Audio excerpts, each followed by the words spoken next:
Hi everyone yet again, and welcome to another episode of Let's Read Wheel of Time. So, my fellow fans of the written word, because I call it like that because I also appreciate a written word. I love books.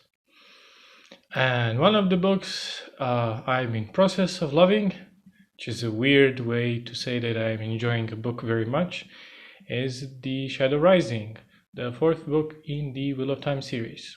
So let's recap as fast as we can chapters 35 to 45 of this book. The girls.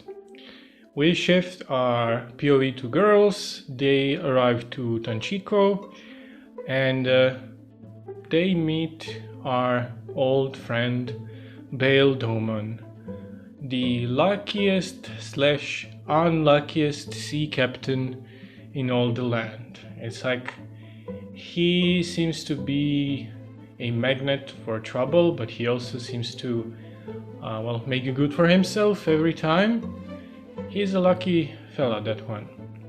So they convince him to look for Black Aja, or at least in a way that I think Nynaeve gives him a description of Leandrin and others, so that he can keep an eye on that. He is not super pleased about that fact, but he agrees. Also, Elaine gets wasted. She drinks one too many, which in her case I guess is like 2 or 3. But as a result, she goes into Thom's cabin after his performance, because he was performing, and starts to pull his mustaches again. And apparently she remembers that he was around when she was a little child. So no, my last question or slash prediction about her being her father is completely unfounded. But she reveals to him that she remembers him, and then she concludes correctly that he was her mother's bard and her lover, and she starts listing other people as well, including her last suitor. More about that later. But in things of plot, they encounter an important person. Important in my opinion, because I think she will be very important and very significant addition to the cast. She is a Shanchan captain called Igainin. I should name is pronounced, but she is a lone Shanchan. At least she is acting alone. She stayed in Tanchico looking for Suldam, who escaped. And she is paying a man named Floran Gelb to look for them. And Floran Gelb is this, I guess, shady character who is sort of not a bounty hunter, just a information peddler, something like that. And he goes, she is someone who is interested in, and I'm talking about the Shanchan captain, she's someone who's interested in Aes Sedai power, so she stops the shady guy Gelb from going after Nynaeve because he assumes that she is one of the escaped Galdams. And instead she meets them, and there's also a bit of a disagreement, but anyway, she has a sort of a fight with Captain Dolman. And she also releases the captured Sultan. How very kind of her. Now, back to Rand. So, after Rand and Matt went through their trial and healed up as much as they could, they journeyed with the Aiel clans to Al-Kerdal, if that's the place, after Couladin, because, well, surprise, surprise, Couladin, the leader of Shaido, who has ambition to become a chieftain, does not recognize Rand as such. Also, Rand is, of course, accompanied by Aviendha. As we found out in my last video, she was ordered by other wise ones to follow him. And she kind of goads him all the way to there. But in the middle of all that, Trollocs attack the village back in the Perrin land, the rivers. And they also attack a group of traveling people.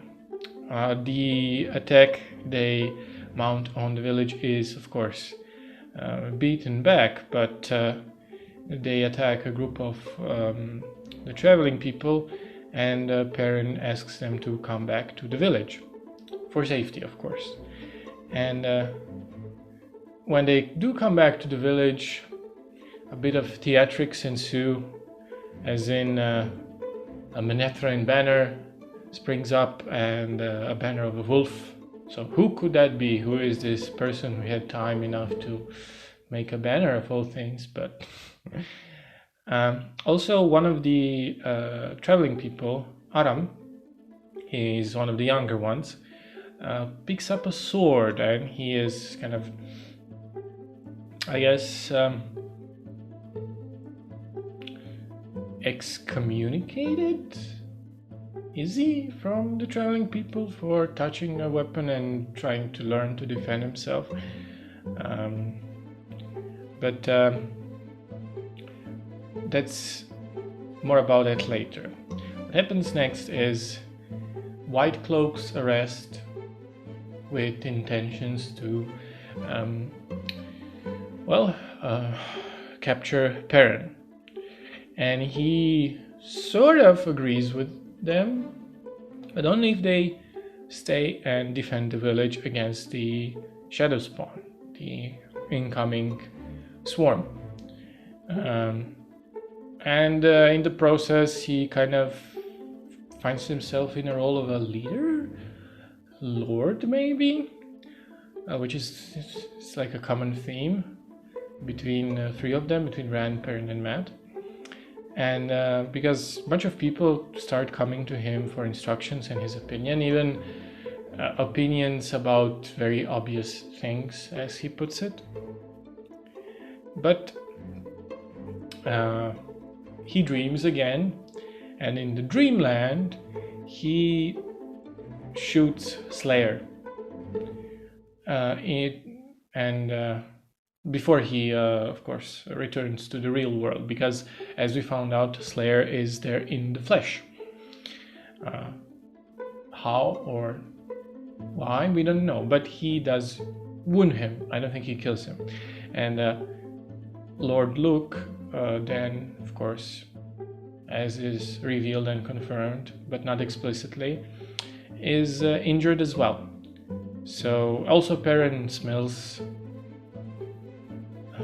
kind of very similar scents around him, so he has his eye on him because Luke kind of goes away, and he intends to arrest Luke if he can. And that's about it. I know that I kind of skipped over a lot of things, but I think I'll cover them as much as I can in 5 questions. 3 questions. 3 questions. Kicking off questions. This is kind of a very, very subjective question, and maybe, again, a misguided question, because I do always try to take into account the time this series was started and was written. If an author started writing this in the 80s and continued writing it well into the 90s and early 2000s, it doesn't mean always that that kind of writer had modern sensibilities. And I don't think about being dated. I don't think Wheel of Time is dated at all. I'm just thinking about things as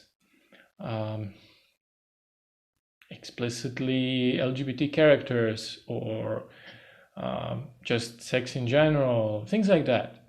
So my question is Aviendha into Elaine, like romantically? Is she attracted to her? Because it's fine if she is. The way she describes Elaine to Rand is pretty graphic for Robert Jordan standards. It's just giving me mixed signals. Or maybe she's just trying to bait Rand, which is probably the case here. But I had to ask, because it was kind of strange when she just went on and on about, oh, did you know how Elaine looks naked and in the bath? I know, I can give you every juicy detail. Let's see. And Rand had to stop her.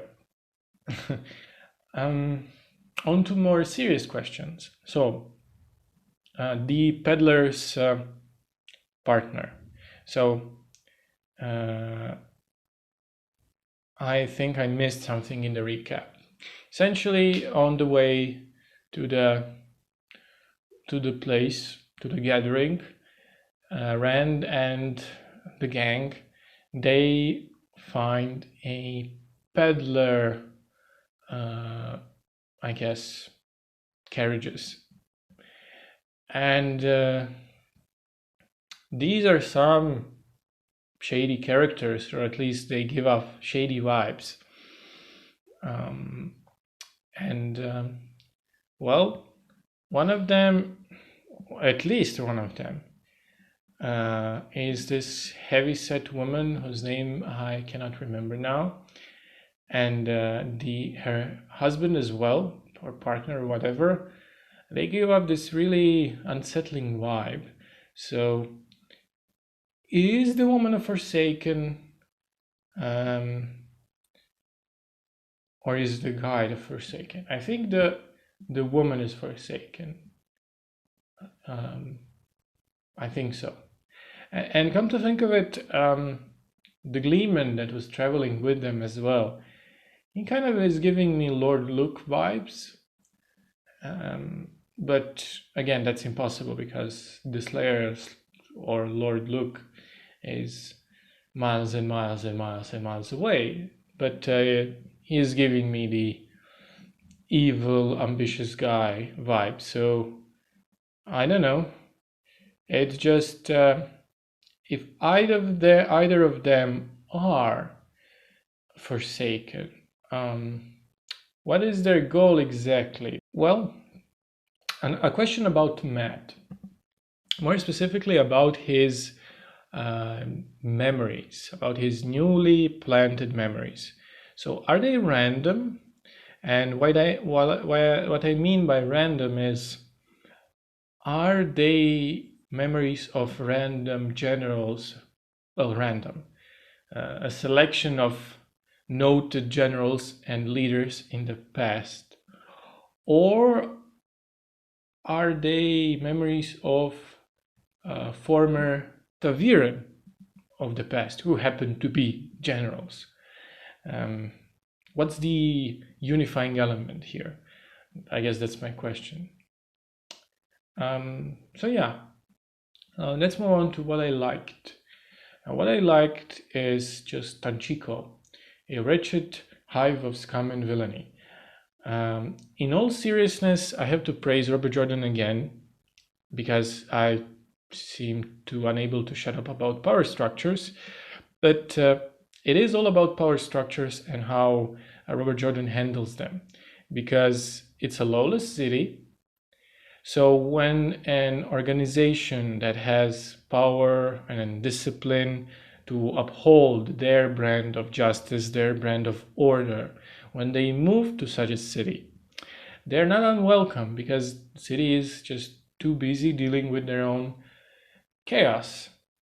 And they kind of find it easier to take root in such place.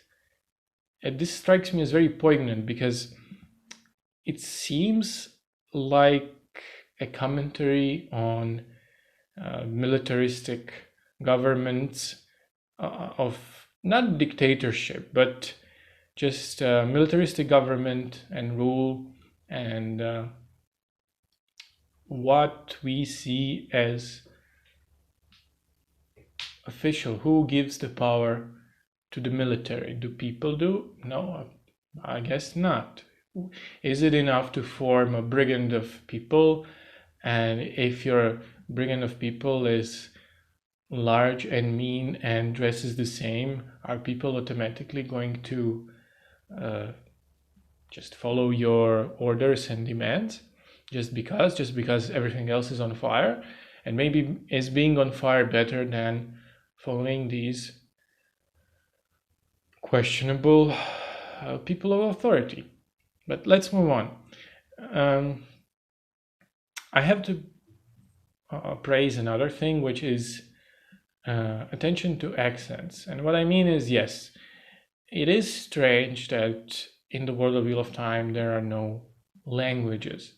There is the old tongue, but I think that it's good that Jordan pays attention to accents because it's beneficial for characters to code switch in order to blend in or to throw those who are curious off. And by code switching, I mean code switching is when you slip into a pattern of speech when you're with different groups of people. So, for example, I'm from Croatia and I live in a city that has a very specific dialect. Now, everyone who has been through schooling, public schooling, knows the quote-unquote proper textbook way of speaking, grammatically correct speaking. But once in a while you go and visit your old neighbors who are talking the same their whole lives, so naturally you're not gonna start speaking as if you're talking to your co-workers or bosses from the capital. You're going to code switch, or you're gonna do the opposite. If you come from a small city and your city has a dialect, and you're not just gonna go and start talking into your own dialect using your own very region specific words and vocabulary, not because it's not in a way that you're ashamed of your origins, but because not everyone's gonna understand you. So it's a good thing, a praiseworthy thing that I think a lot of fantasy authors neglect. Even it is, to be fair, somewhat a problem that Robert Jordan created for himself. Also, I enjoyed Matt's analysis of commerce. Matt was just lying in the shade and thinking about commerce and how it is to move the units, supply and demand, things like that. That was entertaining. And meanwhile, Rand was just sweating in the sun training with Ruark. That was cool. Also, I want to quote something that I liked. It's a bit of a Ruark's dialogue. And he is at this point like a Stilgar, to continue Dune allusions. A clan chief is not a wetlander, King Rand, nor is the the chieftain, which is essentially, I like this because it means that him being the chief of chiefs is not yet another title to Rand's growing list of titles and his lordship's achievements, but it's a job. It's a job description, a job title. You are here, Rand, to unite us, to stop the generations of bloodshed, to give us the future.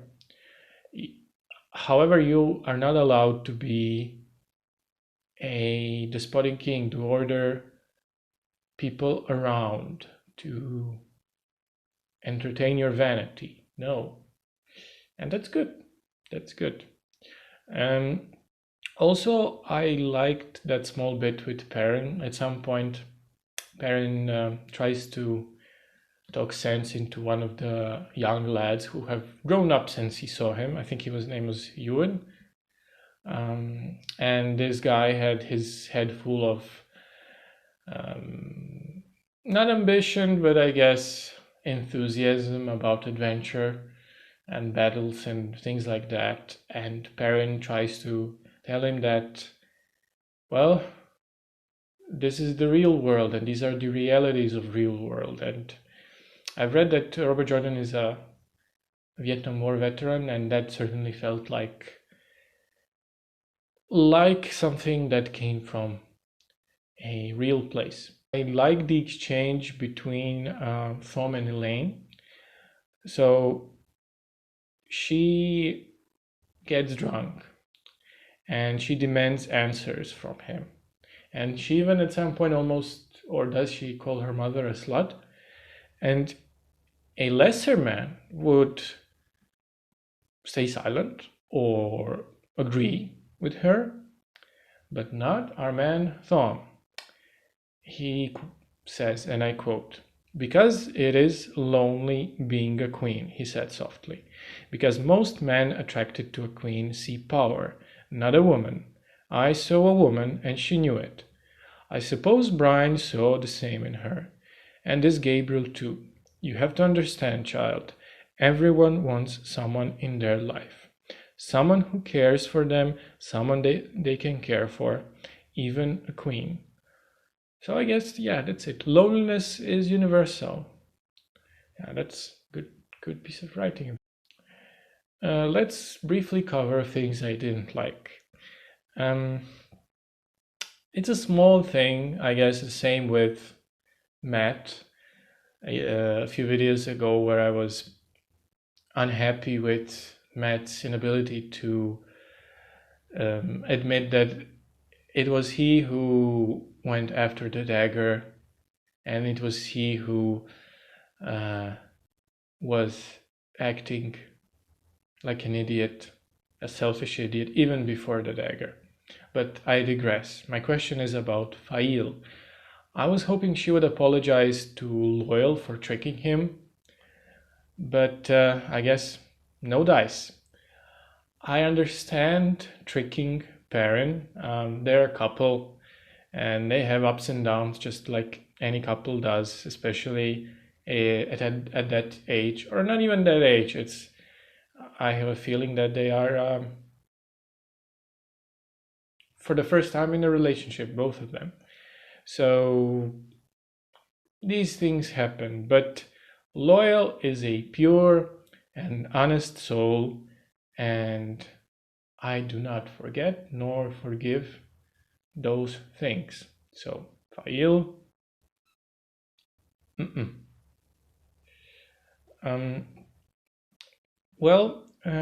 Let's move on to another thing.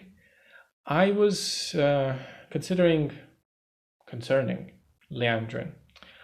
I was hoping to find some additional motivation for Black Aja or Leandrin, since she is the most exposed Black Aja member so far. But apart from hunger for power, that seems to be the only driving force of her character. So, trying to gain favor with the Dark One, how does that translate into... I don't know. I mean, if she is someone who seeks power, that means she is someone who is deeply insecure. She's a bully. I get that. I was just looking for some nuance. And I don't see that much at this point there. Let's switch back to predictions, shall we? Well, it's only a guess, but it's all I have to go on. So I only have two predictions this time. Lanfear and some of the other Forsaken will be revealed towards the end. Now, there was a mention of a Forsaken who could teach Ran at the very beginning while they were still in the stone. Maybe that's the one who will be revealed. But then again, my question is, who is mounting the attacks, if not that other one, or completely different Forsaken? There's still 9 of them after all. Prediction number 2, and I think this is an easy one. Perrin said that he will give himself into the White Cloaks after Emmonsfield is defended, but that's not gonna happen. He decided prior to this that he's not gonna do it, so no. Maybe he'll trick them, maybe they will face some other threat, but that's not gonna happen.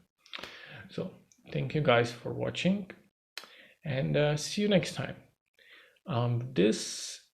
Before I go, this Sunday I will be posting my first review. It will be September 1st of Space Opera Readathon.